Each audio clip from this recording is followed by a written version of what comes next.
Magandang araw! Para sa ating asignaturang komunikasyon at pananaliksik, talakayin naman natin ngayon ang paksang pagsulat ng panimulang pananaliksik. Pero ano ba ma'am ang mga dapat pang aking mabatid bago ako sumulat ng isang pananaliksik? Ano ba yung aking mga dapat taglayin bago ako sumulat ng pananaliksik? Subukan nating talakayin ang mga katangian at responsibilidad o pananagutan ng isang mananaliksik bago natin talakayin ang pagsulat mismo ng panimulang pananaliksik. Simulan natin yan sa pagtalakay ng mga katangian at pananagutan ng mananaliksik mula sa aklat nila Ginoong Rolando A. Bernales na pagbasa at pagsulat tungo sa pananaliksik. Una, sa mga dapat taglaying katangian ng isang mananaliksik ay masipag.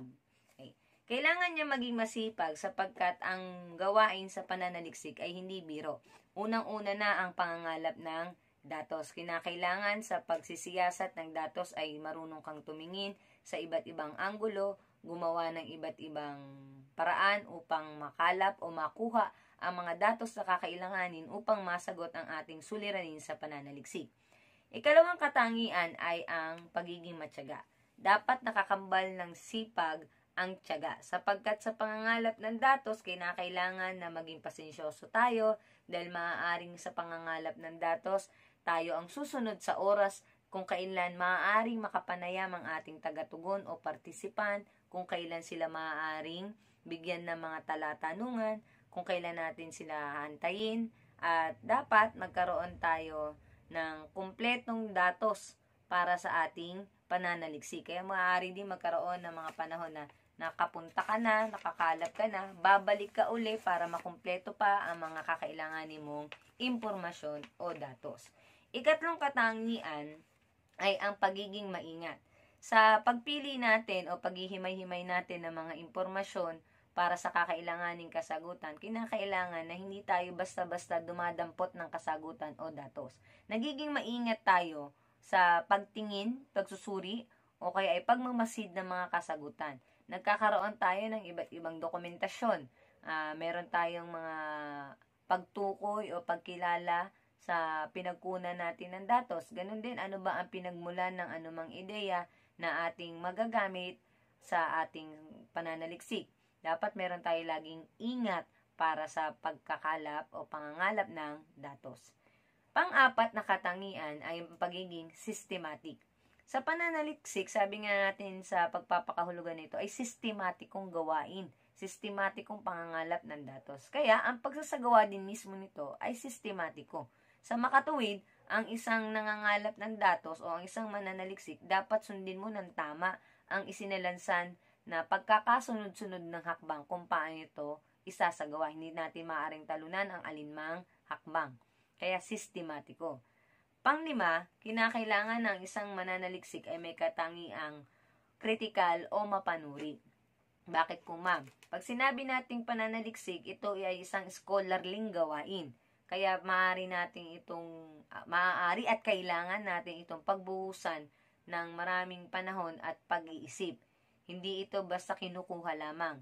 Sa bawat bahagi na ating isasagawa o sa bawat hakbang na ating gagawin, kinakailangan na ito ay pinag-iisipan, tayo nagmamasid at tayo ay nagsusuri. Nagkakaroon tayo muna ng pagmamasid, obserbasyon o pag-i-examine, pagsusuri ng datos bago natin ito kunin, sapagkat sasabihin muna natin, balido ba ang datos na ito o gawa-gawa lamang? Mapagkakatiwalaan ba? Ito ba ay katanggap-tanggap? Ito ba ay tunay, totoo, o lohikal? Ito ba ay may mga tiyak o matibay na batayan upang ito ay makasama o pwede kong kunin bilang impormasyon ng aking pananaliksik? Yan yung ilan sa mga katangian na dapat taglayin mo bilang isang mananaliksik. Ma'am, bukod sa katangian na dapat taglayin ko para ako ay sumulat ng isang pananaliksik, ano pa ang dapat kong malaman bago ako sumulat ng pananaliksik? Bawat mananaliksik, meron din tayong responsibilidad o pananagutan. Una, kinikilala ng mananaliksik ang lahat na pinagkukunan niya ng datos. Pag-iwas sa kasong plagiarismo. Huwag nating kukunin at aangkinin ang pahayag ng iba. Banggitin kung ito ay mula sa ibang manunulat, ibang mananaliksik, o mga dalubhasa. At saka ito gamitin. Ikalawa, bawat hiram na termino at ideya ay kanyang ginagawa ng karampatang tala. Okay. Pagsunod sa sistematikong paggamit ng mga impormasyon, nagkakaroon tayo ng tiyak na pagtatala. Ikatlo, hindi siya nagnanakaw ng mga salita at iba pa, kundi sinisipi ito at binibigyan ng karampatang pagkilala. Ito nga yung nabanggit natin kanina. Pwede kayong gumamit ng mga salitang ayon kay o sinabi ni Dr. Jose Rizal. O katulad kanina, mula sa aklat ni Rolando Bernales na pagbasa at pagsulat tungo sa pananaliksik. Babanggitin natin kung kanino nagmumula ang impormasyon. Gayun din, hindi siya nagkukubli ng datos para lamang palakasin o patibayin ang kanyang argumento o para ikiling ang kanyang pag-aaral sa isang partikular na pananaw. Kung ano ang talagang sagot na nakuha, kung ano ang talagang resulta ng pananaliksik, hindi mo man gusto yon bilang mananaliksik, hindi mo babaguhin. Hindi ka magiging panig lamang sa nararamdaman mo o sarili mong pag-iisip. Kung ano ang tiyak na resulta, ano ang tiyak na nakuhang datos, yun ang ilalabas mong resulta at bibigyan ng interpretasyon para sa pananaliksik. Ngayon, matapos natin malaman kung ano ang katangian at responsibilidad na dapat taglayin ng isang mananaliksik, ano-ano naman ang dapat nating malaman para sa pagsulat ng panimulang pananaliksik. Okay. Babalikan din natin halos yung ating natalakay sa mga nagdaan. Na una, yung pamimili at pagpapaunlad ng ating paksang pananaliksik. Sa pagsulat natin ng pananaliksik, mahalaga muna na tayo ay nakabuo at paunlad ng ating paksang pananaliksik. Sa pamamagitan nito, makakapagsimula na tayo ng ating pagsulat. Pagka tayo ay mayroon ng malinaw na paksang pananaliksik o pamagat at ito ay naaprubahan na o napagtibay ng ating panel o ng ating tagapayo, magkakaroon na tayo ng pagkakataon para dumako sa kasunod na hakbang. Ito na yung pagdidisenyo ng ating pananaliksik. Ano ba ang uri ng aking pananaliksik? Ano ba yung aking mga kakailanganing instrumento para sa pananaliksik? At ikatlo, yung ating pangangalap ng datos. Sa pangangalap ng datos, dito nabuo na natin yung pamagat, di ba? Batay dun sa pamagat, syempre, kalakip ng pamagat, meron na tayong mga pangkahalatan at tiyak na suliranin. Tapos, tayo ay nagkaroon na ng pagdedesenyo. Disenyo sa uri at saka kung ano ang instrumentong gagamitin. Pagdating ng pangangalap ng datos, kung nakapagdisenyo na tayo ng ating instrumento, ma'am, talatanungan po o survey.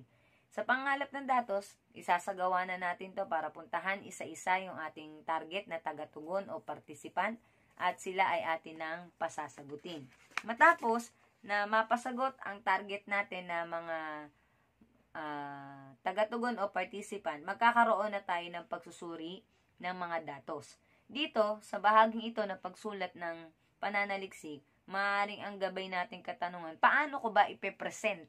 Paano ko ipepresenta, paano ko ilalahad ang mga nakalap kong datos. At matas ko ipresenta, paano ba ang magiging pagsusuri ko? Paano ko bibigyan ng interpretasyon ang datos? So, sa makatuwid, magkakaroon na tayo ng pagbubuo dyan ng lagom. Ibubuod na natin, ano ang kabuuang naganap sa aking pananaliksik. Pangalawa, ano-ano ba ang ating natuklasan? At pangatlo, bukod sa yung natuklasan, ano pa ang iba pang natukoy na maaari mong imungkahi para sa iba pang mga magiging mananaliksik. Kung titignan natin doon sa pagkakasunod-sunod ng hakbang ng pananaliksik at ibubuod natin ito. Una, yung pagpili ng paksa. Ikalawa ay yung pamimili ng disenyo at pamamaraan ng pananaliksik. Ikatlo ay ang mismong pangangalap ng datos. Pang-apat ay yung pagsusuri ng datos. At pang-lima, yung ating pagbabahagi ng datos. Yan ang kabuuang dinaraan ng proseso o hakbang ng pagsulat ng panimulang pananaliksik.